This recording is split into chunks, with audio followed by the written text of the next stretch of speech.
सरकार मेरी माँ से जांच करो, मैं विनती करती हूँ आपसे। मैं दुनिया में अकेली रह गई। जो मैं नहीं कर पाया अपनी ज़िंदगी में, मैं उसको बचाना चाहता था। मैंने अपने भाई को, और मैं तुरंत वहाँ जब पहुँचा 5 मिनट बाद मैंने अपने भाई की बॉडी देखी और ब्लड देखा। मैं कुछ नहीं समझ पाया। मैंने बस उनको जल्दी से बोला कि आप इसे हॉस्पिटल ले चलो। परिवार का जब एक चिराग इस दुनिया को छोड़कर चला जाता है, क्या कारण रहा और किस तरीके से ये पूरा घटनाक्रम रहा, परिवार सोचने समझने में शायद विफल रहता है। और इसी बात को जब उसकी परिवार की बूढ़ी आंखें तलाशती हैं तो कहीं ना कहीं उस बूढ़ी आंखों को लगता है कि मेरे घर का चिराग इस तरीके से बुझे छोड़कर नहीं जा सकता था। एक छोटी सी गलती उस पूरे परिवार के उस चिराग को केवल एक एक्सीडेंट बताकर उसका पोस्टमार्टम भी हो गया, क्रिमिनेशन भी हो गया, लेकिन जो साक्ष्य दिखाई दे रहे हैं या प्रथम दृष्टया नज़र आ रहा है वह साफ तौर पर हत्या दिखा रहा है। और यही बात परिवार की वो बूढ़ी आंखें मुझसे बार बार रोकर कह रही है कि कब मेरे उस बेटे को न्याय मिलेगा। और मैं एक बार उस बूढ़ी आंखों से बात करूंगा, क्योंकि जब मैंने सुना तो कहीं ना कहीं गमगीन मेरी आंखें भी हुई। लेकिन सुन लेते हैं उस माँ की भी कि क्या वो माँ कहना चाहती है। मेरा बच्चा चला गया, किसी ने बुला के घर से 10 बजे ले गए भैया, मेरी औलाद को छीन लिया। मैं कहाँ से लाऊं? जैसे अरे देखिए क्या बोलूँ माँ को कि किस तरीके से पहले ये आंखें अश्रुधारा समय ही बस केवल इसको रोकेगा। लेकिन पूरी कोशिश रहेगी निर्दलीय परिवार की, इस परिवार को यदि शक भी है तो न्याय प्रक्रिया जरूर शुरू हो। मैं बस केवल इतना जानना चाह रहा हूँ माता जी कि आपके कितने परिवार में कौन कौन है?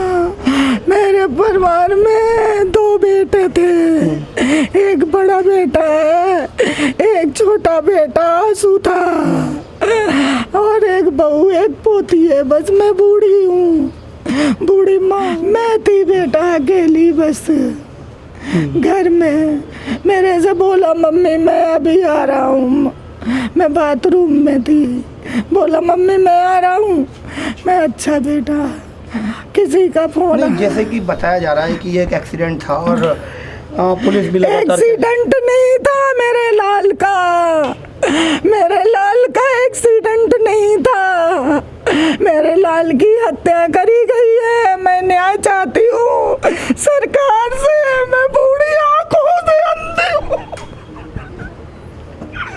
मैं बूढ़ी आंखों से अंधी। चलिए ये तो बात अब वो जांच बॉडी या दिल्ली पुलिस देखेगी कि इस केस को अब किस तरीके से ले दिया। मेरे साथ बहुत सारे लोग हैं जो लगातार इस बात को कह रहे हैं कि यह हत्या ही है, और इसके लिए मैं और भी लोगों से बात करूंगा क्या उनके पास इस बात के साक्ष्य हैं और या क्या किस बात को लेकर वो इस बात को कह पा रहे हैं कि यह एक हत्या है। इस पूरे घटनाक्रम में एक मनोदशा भी काम करती है, और उस मनोदशा को समझने वाला एक दोस्त होता है, और दोस्त शायद उस भाई से भी ज़्यादा है, क्योंकि भाई से तो समय उतना नहीं मिल पाता, लेकिन दोस्तों में हर व्यक्ति अपना समय अपने भाई से ज़्यादा बिताता है। और मेरे साथ आशु का दोस्त है, एक बात जान लेते हैं, क्या नाम है सर आपका? मेरा चंदू सोलंकी। और जो घटनाक्रम नज़र आ रहा है उसके ऊपर यही है, जैसे अब मैंने पता करा वो रात को जोड़ पे था, जोड़ पे आने के बाद 10:30 बजे गली के बाहर देखा गया। उसके बाद 10:30 बजे कोई लड़का उसे लेके जाता है। आज सुबह स्कूटी होने के सारी बातें जो आप बता रहे हैं ये आपको पता लगी या पता लगी गली वाले अपने यार दोस्तों से पता करवाया, जो आंटी दुकान चलाती है उनसे पता कराया, जो उनके साथ थे उनसे पूछा। लास्ट टाइम जो लड़का उसके साथ था ना तो वो आंसू के एंड टाइम तक आया, फ़ोन उस लड़के का स्विच ऑफ गया, उससे कोई कांटेक्ट नहीं हो पाया। क्या मान रहे हैं आप इस पूरे घटनाक्रम को? घटनाक्रम में यही मानते हैं उसने आंसू को बुलेट क्यों दी, जब आंसू के पास स्कूटी थी वो बुलेट छोड़ के बुलेट अपनी लेके भागा, बुलेट को कहीं छुपा दिया, और लड़का अभी तक सामने नहीं आया। और शक परिवार भी कहीं ना कहीं उसके दोस्त पे कर रहा है। हाँ, वो इसी वजह से घूमती है, वो लास्ट टाइम तक नहीं आया, फ़ोन स्विच ऑफ रहा, बुलेट छोड़ के भागा। आशु की कोई इन्फॉर्मेशन घर पे नहीं दी, एक्सीडेंट होने के बावजूद वो भाग गया। ये एक बड़ी बात आती है कि जब एक्सीडेंट हुआ तो सबसे पहले यदि तुम दोस्त थे तो परिवार को आपको इत्तला करना आपका फ़र्ज़ भी बनता था और कर्तव्य भी, और उसके बाद आपका गायब हो जाना कहीं ना कहीं आपके ऊपर शक की एक सुई घूमनी भी चाहिए और दिल्ली पुलिस को संज्ञान लेना भी चाहिए। जैसे बता रहा है परिवार की, उसको लेके गया और लेके जाने के बाद एक्सीडेंट के समय से अभी तक फरार है या गायब है। एक बार मैं डब्बू से भी बात करूंगा जो कि उनके बड़े भाई हैं और जानूंगा कि आखिर पूरा घटनाक्रम उनकी दृष्टि से क्या कहता है। एक्चुअली जब मेरी बात मम्मी से 11 बजे हुई, मम्मी ने बताया कि आशु अभी बाहर गया है। मैंने उनको बोला समय ज़्यादा हो रहा है, बाहर लॉकडाउन है, उसको आप कॉल करिए, घर वापस बुलाइए। मम्मी ने फ़ोन करा, आशु ने बोला कि मम्मी मैं खाना खा रहा हूँ, आप खाना खा लो, मैं अभी थोड़ी देर में घर आ रहा हूँ। इसके बाद क्या हुआ कि मेरे पास रात के 2:30 बजे कॉल आता है 2:34 पे, और मुझे बताया गया कि मेरे भाई का एक्सीडेंट हो गया। रात को 2 बजे करीबन कॉल। हाँ, कॉल 2 करने वाले ने बज के अपना नाम बताया? हाँ, उन्होंने नाम वाम कुछ नहीं बताया, बस उन्होंने मेरे को कॉल करा और कॉल करके मुझे ये बोला कि आपके भाई का एक्सीडेंट हो गया है। तो महेश, उनको मैंने फ़ोन करके बोला भैया आप जल्दी वहाँ पहुँचो, मैं आ रहा हूँ, क्योंकि मैं यमुना विहार था, मैं दूर था, वो सुभाष मोहल्ले में रहते हैं, तो हो सकता है मेरे से जल्दी पहुँचे और जो सिचुएशन हो सकती है उसको जल्दी से मैनेज कर सके, क्योंकि मेरा मेन फोकस था मेरे भाई को बचाना, जो मैं नहीं कर पाया अपनी ज़िंदगी में, मैं उसको बचाना चाहता था। मैंने अपने भाई को, जिसका कॉल आया उसका नंबर आपके पास है अभी? मेरे भाई के ही फ़ोन से मुझे फ़ोन किया गया और मैं तुरंत वहाँ जब पहुँचा 5 मिनट बाद मैंने अपने भाई की बॉडी देखी और ब्लड देखा। मैं कुछ नहीं समझ पाया, मैंने बस उनको जल्दी से बोला कि आप इसे हॉस्पिटल ले चलो, और एम्बुलेंस को भी कॉल करा था मैंने घर से तुरंत 102 पे। उनका वहाँ पे गाड़ी नहीं आई, फिर मैं PCR की गाड़ी में अपने भाई को लेकर ये जीरो पुस्ते हॉस्पिटल गया। वहाँ जंग प्रवेश हॉस्पिटल जाने के बाद मेरे भाई का ECG कराया गया और उसको डेथ डिक्लेयर कर दिया गया। उसके बाद उसको पोस्टमार्टम के लिए GTB हॉस्पिटल हम PCR वाली ही गाड़ी में लेकर गए, हमें एम्बुलेंस भी अरेंज नहीं करवाई गई। और उसके बाद GTB हॉस्पिटल में पुलिस वालों ने बोला कि ठीक है पोस्टमार्टम के लिए बॉडी हैंडओवर हो जाएगी और आप कल सुबह आएंगे। फिर कल सुबह हमने फ़ोन करा, हम पूरी रात नहीं सोए, जब हम 10 बजे वहाँ पहुँचे तो सचिन जो आयो हैं, सचिन धामा उनका नाम है, उन्होंने हमें बोला कि ठीक है। वो सुबह आए भी हमारे घर पे और 2 पुलिस ऑफिसर्स और थे उनके साथ। उन्होंने हमारी कुछ पर्सनल डिटेल ली और उन्होंने हमें बोला कि ठीक है आपके कुछ सिग्नेचर्स चाहिए और आपका जो बॉडी का पोस्टमार्टम है वो वहाँ आज होगा, आपको बॉडी दे दी जाएगी। उन्होंने हमने पूछा, फिर हमें कुछ इन्फॉर्मेशंस मिली सुबह, फिर हम उस स्पॉट पे गए हम समझने के लिए कि सिचुएशन हुआ क्या था। मेरे भाई के पास स्कूटी थी, उसकी स्कूटी जो कि पुलिस अपनी कस्टडी में ले चुकी है, और सेल फ़ोन था, और जिस सेल फ़ोन से मेरे को कॉल आया था उस सेल फ़ोन के अंदर आज मेरा ही नंबर नहीं है। तो मेरा शक यही है कि नंबर का मतलब कॉल पे नंबर नहीं है या कॉल डिलीट कर दिया गया? नहीं, कॉल डिटेल में वो नंबर नहीं मतलब है, कॉल करने के बाद उस कॉल को डिलीट। और उसके अलावा भी मैंने कुछ कॉल्स देखी थी, वो कॉल्स भी डिलीट थी। रात के जिस फ़ोन, जैसे मैंने आपको बताया 2 बजे 2:30 बजे मेरे को फ़ोन आया, वो फ़ोन हमें कल मिला जब हमें बॉडी दी जा रही थी, उसी टाइम पे मेरे को फ़ोन भी मिला मेरे भाई का। तो मैंने एक चीज़ चेक करी कि मेरे इस फ़ोन से फ़ोन आया मेरे भाई के, और इस फ़ोन पे डिटेल, ये आशु का फ़ोन है। हाँ, जो फ़ोन मेरे को सचिन जो आयो हैं उन्होंने मेरे को मिला, जब बहुत रिक्वेस्ट हमने करी क्योंकि फ़ोन उनकी कस्टडी में था, हमें भी ये इन्फॉर्मेशन चाहिए थी कि आशु किन लोगों से बात कर रहा था, किसके साथ था। तो ये इस फ़ोन से आपके फ़ोन, मेरे फ़ोन पे फ़ोन आया, और जब मैंने कॉल डिटेल देखी तो उसमें से मेरे फ़ोन के जो थे और भी कोई नंबर होंगे वो डिलीट थे, और उसमें कॉल रिकॉर्डिंग भी चाह रहे हैं कि इस नंबर से कॉल जो की गई वो डिलीट की गई भी की, उसने साथ के साथ वो कॉल डिटेल डिलीट कर दी। हाँ, जो कि आपके फ़ोन पे रिसीव हुई है। रिसीव है और रिकॉर्डिंग भी है जी। ये एक बड़ी बात आती है कि आखिर कॉल को डिलीट करने की क्या ज़रूरत थी।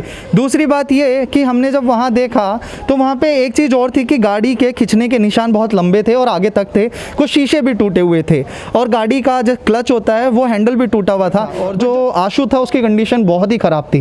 तो वो एक्सीडेंट कैसे हुआ? वो दूसरा व्हीकल, हमें जब मॉर्निंग में पता लगा कि एक बुलेट थी जो कि कहीं और खड़ी थी, तो दूसरा व्यक्ति कहाँ है? जिसके लिए हमने जब आईओ को बोला कि इसकी जांच की जाए, उन्होंने बोला हाँ। और आज ही मेरी उनसे बात हुई, मैंने उनसे पूछा सर मेरे केस में क्या अपडेट है आगे। उन्होंने बोला कि मैं शाम को आके आपसे मिलकर बात करूँगा। और दूसरी बात ये है कि अगर मेरे भाई का एक्सीडेंट, बाइक का जो फेस था वो आगे की तरफ था, अगर एक्सीडेंट इस तरह से होता और गाड़ी स्किट ऐसे करती तो वो आगे से हिट करता, जबकि जो हमने बॉडी देखी उसमें पीछे की तरफ हिट था। तो ऐसा कौन सा इंसिडेंट था कि बॉडी रिवर्स हुई, क्या हुआ, कुछ समझ नहीं आया। और व्हीकल वो स्पॉट से गायब था, और दूसरा व्यक्ति कौन था उसके साथ। मेन मतलब इन्वेस्टिगेशन हम यही चाहते हैं, जो दूसरा व्यक्ति है वो सामने आए और वो इस चीज़ को समझाए कि क्या था क्या नहीं, और ऐसा क्यों हुआ कि उसे उस कंडीशन में छोड़ गया। हो सकता है वो बेहोश हुआ हो, बेहोशी की कंडीशन में छोड़ के हम शायद उसे बचा सकते थे। अगर इंसिडेंट हमें 2:30 बजे बताया गया, क्या पता 12:30 बजे का इंसिडेंट था। इतनी देर में तो एक मतलब शरीर जो बीमार हो वो भी ख़त्म हो सकता है। ये तो इंसिडेंट बताया जा रहा है कि एक एक्सीडेंट है, तो उस एक्सीडेंट के बीच में जो भी वो व्यक्ति था वो सामने नहीं आया। कहाँ है वो? पर मेन यही था कि तुम दोस्त थे, तुम्हें घर आना चाहिए था। नहीं, मैं ये डर भी तो हो सकता है, ये उस सुमित गोस्वामी का एक डर भी हो सकता है कि जिस डर की वजह से उसे लगा कि कोई आदमी मर गया तो ये बात मेरे ऊपर ना आया और वो भाग गया। जैसे कि वहाँ के कुछ लोग कह रहे हैं कि पहले से ही वो बेहोश था या उसको केवल डाल के लाए गए थे, कुछ ऐसी बात भी आई। ये चीज़ें तो नहीं पता हमें भी, क्योंकि ये तो इन्वेस्टिगेशन का पॉइंट है, क्योंकि ये चीज़ें इन्फॉर्मेशन हमारे पास भी नहीं है। क्योंकि ये बात है कि जांच परिवार मांग रहा है, और इसी बात को निर्दलीय परिवार भी कहता है कि यदि बूढ़ी आंखें और एक परिवार जिसका चिराग चला गया, यदि वो जांच की मांग रहा है, तो कोई बहुत बड़ी मांग केंद्र सरकार या दिल्ली पुलिस से नहीं कर रहा, केवल जांच कह रहा है कि यदि इस पूरे प्रकरण पर, पूरे वाक्य पर, पूरे घटनाक्रम पर एक बार जांच की जाए तो शायद एक सत्य सामने आ सके, और यदि कुछ लोग इस साजिश के पीछे हैं तो उनको सलाखों के पीछे भेजा जा सके। और हमें पूरा विश्वास है कि दिल्ली पुलिस इस परिवार का साथ देगा और सत्य सामने लाने में अपना पूरा कारगर योगदान करेगा। मेरे साथ महेश चंद, जो कि बड़े भाई कज़न ब्रदर हैं, जिनको डब्बू जो भाई हैं उनके, उन्होंने फ़ोन करके बताया कि यह पूरा घटनाक्रम रहा। बात कर लेता हूँ। जी सर। सर मेरा नाम महेश वर्मा है। सर मेरे पास मेरे छोटे भाई का फ़ोन आया कि दिल्ली दरबार पे एक एक्सीडेंट हो गया आंसू का। तो मैं यहाँ से अपनी मम्मी को लेके अपनी स्कूटी से स्पॉट पे गया। मैंने वहाँ देखा कि जहाँ पे खंबे में वो टकराया था उधर कोई इतनी ब्लडिंग वगैरह कुछ ज़्यादा नहीं थी, बस हल्का फुल्का था। लेकिन उसके काफ़ी दूर लगभग 3 या 4 फीट दूर वो वहाँ पे पड़ा हुआ था, और काफ़ी ब्लडिंग उसके सर से, काफ़ी खून निकल रहा था और ब्लडिंग हो रही थी उसके। फिर मैं छोटा, पहली बार में देखकर ऐसा लगा कि ये एक्सीडेंट है या ये हत्या? सर मुझे नहीं लगता ये एक्सीडेंट है। ऐसा किस वजह से कह रहे हैं? सर क्योंकि जिस हिसाब से वो गिरा था, अगर वो गिरता तो वहीं चोट लगती उसके, वहीं ब्लडिंग होती सारी। लेकिन गिरने के बाद वो काफ़ी दूर जाके, नहीं, जैसे आप बता रहे हैं कि भाई खंबे पे स्पॉट भी है, और कुछ जैसे सीसीटीवी फुटेज, मतलब कुछ फुटेज मैंने देखी तो उसमें ये भी आ रहा है कि कुछ टुकड़े मांस के बिखरे हुए हैं। तो ऑन द स्पॉट जब सब नज़र आ रहा है तो आप उसको किस तरीके से सोचते हैं कि ये एक हत्या भी हो सकती है?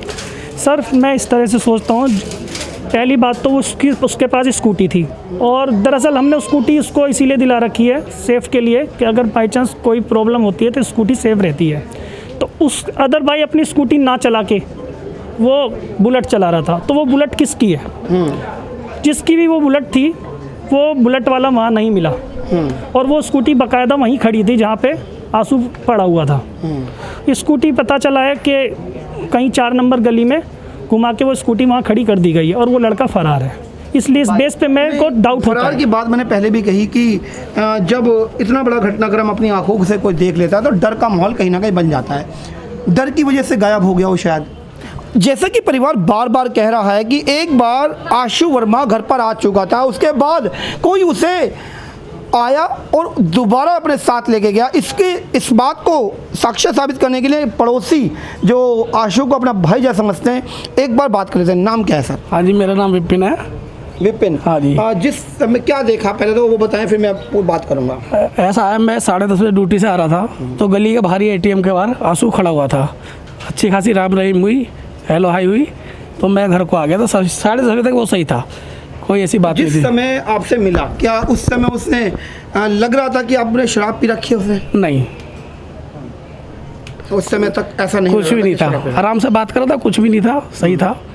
नहीं, जैसे अभी परिवार के और भी उसके दोस्त ने बताया कि झोड़ पर वो बैठा था, उसके बाद वो पुश्ते जाने की बात कर रहा था। नहीं, जब मुझसे मिला था, बात हुई, तो कोई भी ऐसा नहीं था कि ड्रिंक कर रखी है उसने, नॉर्मल था बिल्कुल। जैसे कि पड़ोसी ने अभी बताया कि 10:30 बजे करीबन वो गली के नुक्कड़ पर खड़ा था। एक और पड़ोसी मेरे साथ हैं, नाम क्या सर? मेरा नाम सन्नी है। क्या देखा, क्या मैंने देखा वो बाहर, मैं अपनी दादी के यहाँ से खाना लेके आ रहा था, बाहर गली के बाहर वो कई लड़कों के साथ खड़ा हुआ था। कौन कौन थे आप, मतलब ये उन्हें मैं जानता नहीं हूँ, बाकी मैंने आशु को बाहर खड़ा हुआ ही देखा था। केवल खड़ा हुआ देखा या हाँ बात जी, भी की? बात भी नहीं, बात बार में कुछ नहीं की, मैंने खड़ा हुआ ही देखा था। आपको प्रथम दृष्टया में ऐसा लग रहा था कि कोई शराब पी रखी है उसने? नहीं नहीं, ऐसा कुछ नहीं था, नॉर्मली खड़ा हुआ था। नॉर्मल खड़ा था। हाँ जी। जैसे कि सुनने में ये भी आ रहा था कि जिस समय ये एक्सीडेंट हुआ उस समय आशु वर्मा ने शराब पी रखी थी, और इस बात को पड़ोसी ने अभी क्लियर किया कि 10:30 बजे तक तो नहीं पी रखी थी। तो एक शूज दोबारा से उसी के ऊपर जाती है जो उसको लेके गया।